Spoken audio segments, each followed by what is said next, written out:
¿Te pidieron una planta conjunto y no sabes cómo es o qué elementos lleva? Espero que el siguiente video te sea de utilidad.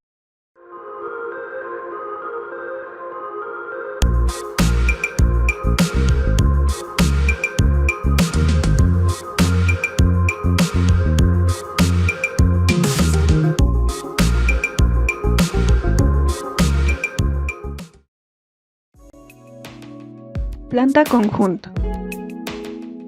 ¿Qué es lo que estaríamos viendo acerca de este tema? Primero, ¿qué es una planta conjunto? ¿Cuáles son aquellos elementos que la conforman? Algunos ejemplos. Y por último, el trazo de sombras en un proyecto. En cuanto a las definiciones, tenemos estas dos. La primera nos dice que va a ser un dibujo donde se va a representar el proyecto visto desde arriba y que incluye el terreno, cubiertas, áreas verdes, vialidades y demás zonas que lo conforman. La número 2 nos dice que es una vista superior o aérea de un proyecto arquitectónico y que además de todos los elementos que lo conforman, se va a representar su relación dentro del entorno urbano en el que se encuentra. Elementos que la conforman. Terreno. Debe representarse con medidas exactas, a escala, con cotas generales y también de los edificios. En cuanto a las colindancias, se deben de señalar en el dibujo, pueden ser ya sea edificios o vialidades, y en el caso de edificios se coloca la distancia que tienen de separación con el predio, que puede ser, por ejemplo, colindancia a 10 centímetros. Curvas de nivel. En el caso de haberlas, también se representan y se colocan niveles o alturas. Vialidades. Se va a colocar el nombre y sentido de las calles. Norte. Sabemos que es un elemento muy importante en todas las plantas y lo que se recomienda es que tratemos de dibujar en la medida de lo posible el proyecto con el norte hacia arriba. De acuerdo a este también se hará el trazo de sombras. Cubiertas. Van a ser aquellas azoteas de los edificios. En caso de ser planas se indican los pretiles y bajadas de agua pluvial, y si tienen alguna inclinación se coloca la pendiente, el porcentaje y el asurado. Zonas. Puede colocarse el nombre a cada zona del proyecto o elemento para poder facilitar la ubicación dentro del predio. Niveles. Se colocan niveles de cada uno de los elementos, como azoteas, pretiles, pavimentos, curvas, áreas verdes, etc. Exteriores. Vamos a dibujar muros perimetrales, banquetas, plazas, senderos y circulaciones internas, todo esto para poder entender el funcionamiento de nuestro proyecto. Áreas verdes. Jardines o zonas con árboles existentes o propuestos, estos también llevan sombra, puede ser un medio círculo, algo muy esquemático. Estacionamiento. Se dibujan los cajones con su simbología, numeración, circulaciones y sentidos, y se incluyen algunos autos estacionados. Sombras. Estas pueden ser a 30 grados, 45 o 60 y se miden en las aristas de acuerdo a la altura de cada uno de los elementos. Se recomienda que las dibujen disminuyendo la mitad o un tercio de su tamaño para no empastar o saturar el dibujo. Pueden ser con un relleno sólido o asurado. Y aquí tenemos algunos ejemplos. En este caso es uno hecho con técnica de color manual y se alcanzan a percibir algunos de los elementos que ya hablamos previamente. Aquí tenemos estos otros que serían ejemplos de plantas conjunto de forma digital.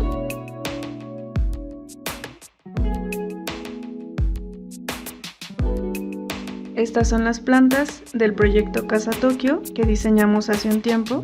Y bueno, yo ya les hice aquí una copia de lo que es la planta de techos y vamos a ir trazando las sombras poco a poco. Esto se puede hacer tanto de forma digital como manual. El procedimiento sería el mismo.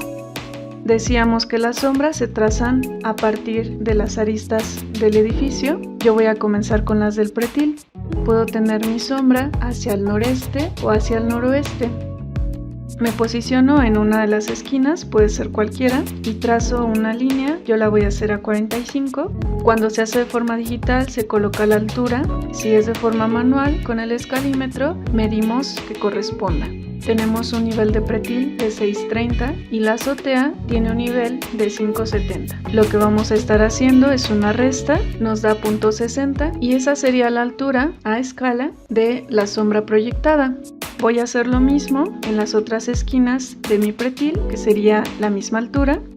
Ya que tengo yo la misma sombra proyectada, lo que voy a hacer es unir con líneas paralelas a mi edificio. Esta sería entonces la sombra del pretil sobre la misma azotea. Aquí también la llevaría. Y así quedaría. Si se fijan, es muy sencillo. Continuamos con el siguiente elemento, que sería el muro de colindancia. Este está a un nivel de 3 metros respecto al nivel de piso terminado, que tiene 15. Por lo tanto, a 3 metros le quitaríamos el punto 15, nos quedarían 2,85. Vean cómo la sombra queda bastante larga y prácticamente nos cubre todo el patio de servicio. Por eso es que se recomienda disminuirla a la mitad o a 1/3. Nada más aquí tengan mucho cuidado, porque si lo disminuyen a la mitad, todas las demás tienen que estar de la misma manera, y si es a 1/3 también. Yo aquí lo voy a hacer, como les dije, a escala real para que vean cómo sería, pero ya ustedes decidirían esa parte. Este igual sería hacer la resta de 6,30 metros, que es lo que tiene de nivel el pretil, y le quitamos el nivel que tiene el jardín y ya nos quedaría de 6,15 hasta donde choque con el edificio. Ahí terminamos nuestra sombra. Aquí también lo que nos hace falta es la sombra del muro respecto al jardín. Sería la misma que la que tenemos del lado derecho. Nuestra sombra nos quedaría así, teniendo ambas, la del pretil y la del muro de colindancia o el muro perimetral. Aquí también proyectaría sombra nuestro edificio en la parte exterior, si es que no tiene ninguna construcción en la parte de afuera. Y aquí pues serían los 3 metros del muro de colindancia y nos seguiríamos hacia abajo. Lo que va a cambiar es que al momento en el que inicia la casa, llevaría otra altura.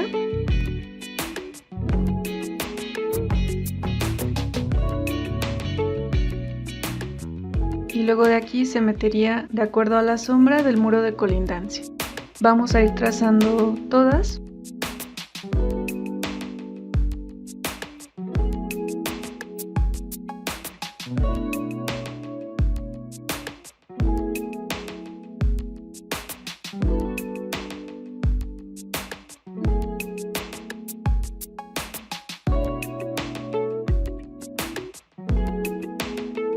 Así ya quedarían las sombras a escala real. Si se fijan, abarcan muchísimo. Aquí se sale bastante del exterior, y en el caso del jardín que tenemos aquí en esta zona, lo cubre prácticamente todo.